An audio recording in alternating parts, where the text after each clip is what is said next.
She's the first thing I think of when I wake up and the last thing I think of before I go to sleep. It's like, hope she don't notice me going through her purse. I know she cheats. Find what you wanted, why'd you panic when I grabbed you? Girl, don't be so frantic, I'm just a hopeless romantic. Don't try to fight the feeling of something that's so organic. Sweats this birdie hardly knows. All that he wants is to see someone he respects without their clothes. I'm aware that there's still some who would question or even justify the offense of 9/11. But let us be clear. Al-Qaeda killed nearly 3,000 people on that day. The victims were innocent men, women, and children from America and many other nations who had done nothing to harm anybody. Yet Al-Qaeda chose to ruthlessly murder these people, claimed credit for the attack, and even now states their determination to kill on a massive scale. They have affiliates in many countries and are trying to expand their reach. These are not opinions to be debated. These are facts to be dealt with. These are not opinions to be debated. These are facts to be dealt with.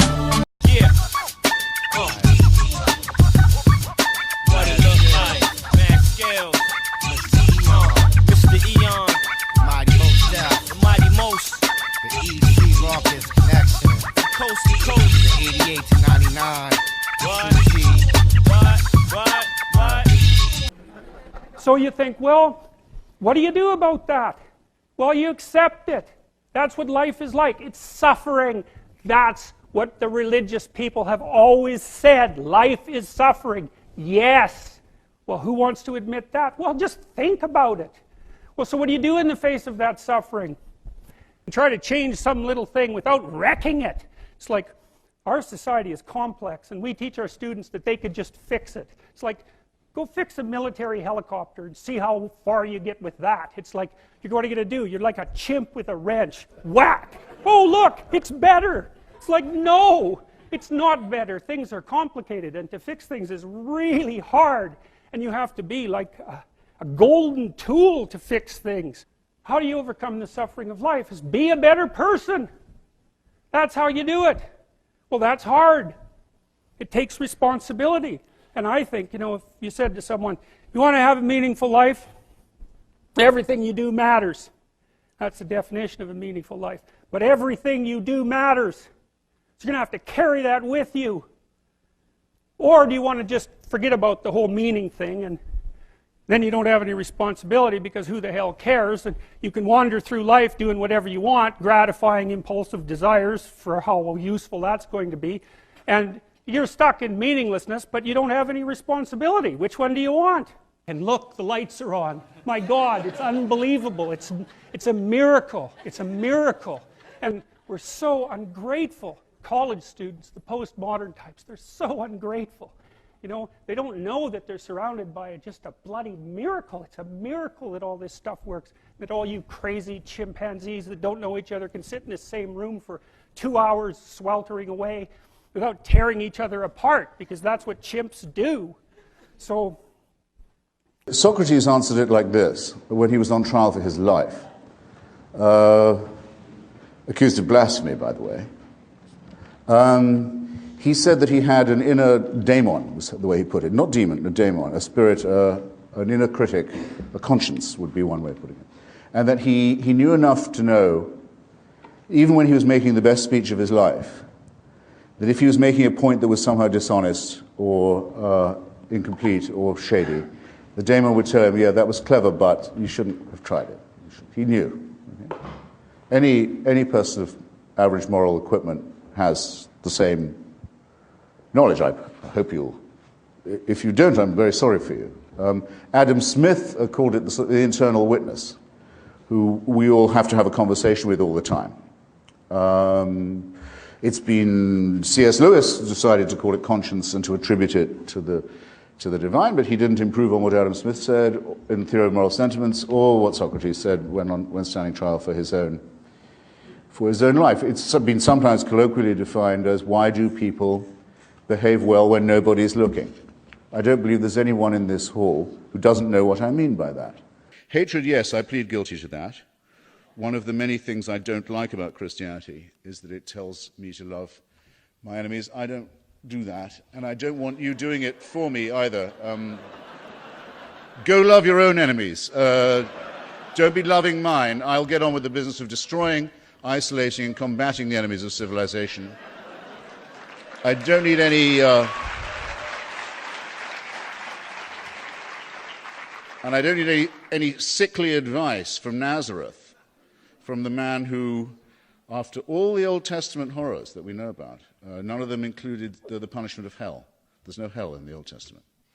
So the credit of the Jewish people, actually. When God and Moses have done with enjoining genocide on you, which, by the way, they do, according to those books. I don't know which books the rabbi's been reading, but he might want to tell you what happened to the Amalekites. Where are the Midianites?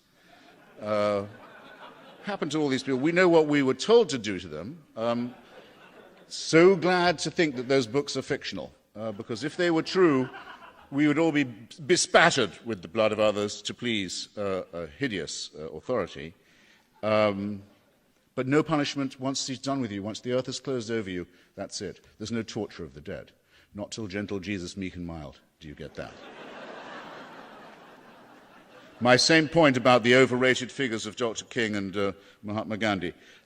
It's a very bad thing, it seems to me, that especially in white liberal society, the plaster saint of Martin Luther King has become iconographic.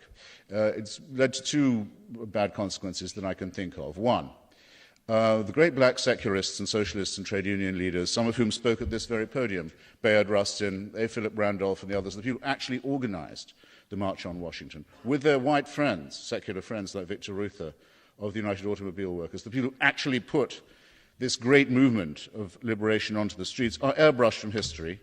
White people are given deliberately the impression, well, black folks sure like their preachers and their pulpit men. And as a result, anyone who can claim to be a preacher, a fraud, a demagogue, a crook, like Al Sharpton or Jesse Jackson, is automatically awarded the right to represent black America. This is not progress. Very well? I hope you understand me.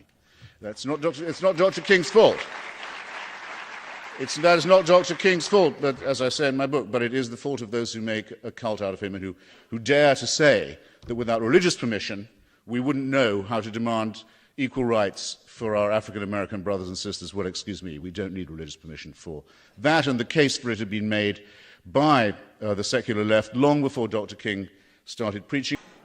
If you want to saw off the end of your penis, you're welcome. You're not to do it to a child who hasn't asked for it. Same with the genitals of a little girl. If she thinks later on she'd be better off without them, let her take, or have taken to her, a sharp instrument. If it proves that it's good for AIDS, which it might well be, I've heard it's been said that it's good for cervical cancer, let it be decided by the grown-up. It is not right, it is not moral, it is in fact wicked to submit children to mutilation of their genitalia or to anyone without their consent.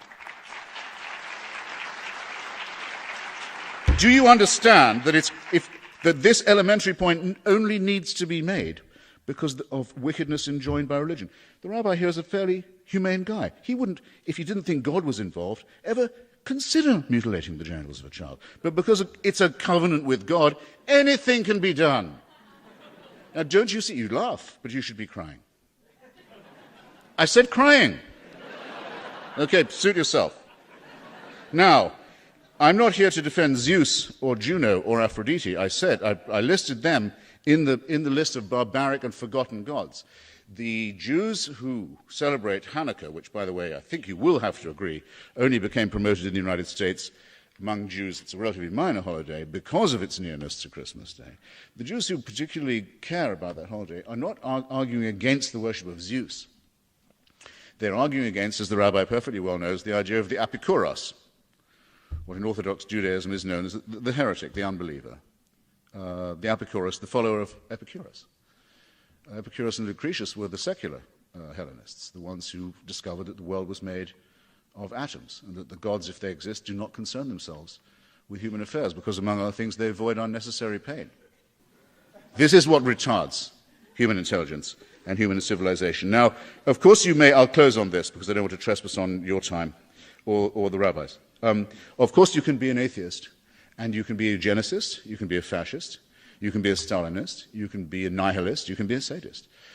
Atheism, unbelief, the repudiation of the supernatural, is not a necessary, it's not a sufficient condition, not a sufficient condition for wisdom or for enlightenment, but it is, and I say it joylessly, humorlessly, gloomily, pessimistically, it is a necessary one. Thanks.